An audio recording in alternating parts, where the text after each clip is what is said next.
انتم منتبهين انه بالفترة الأخيرة صارت الوكالات العراقية المختصة بالدجاج تنافس حتى الأجنبية؟ وهذا الشيء كلش مفرح الصراحة لأنه شبابنا يقدرون. اخي اللي يبدعون، شوفوا لي ما شاء الله الدجاج شلون الترف مالتهم ومقرمش الى درجه.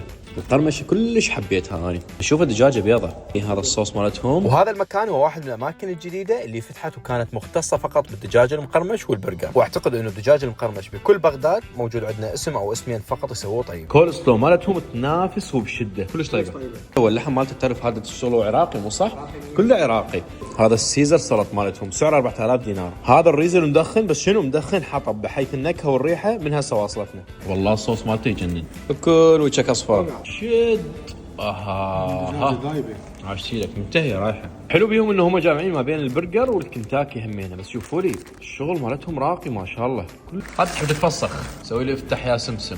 لحمه كلش طيبه وغريبه مالتهم. دلل. هذا الكريم تشيكن، شوف جبن ودجاج والصلصه الخاصه مالتهم، بس الشكل مالته يخبل.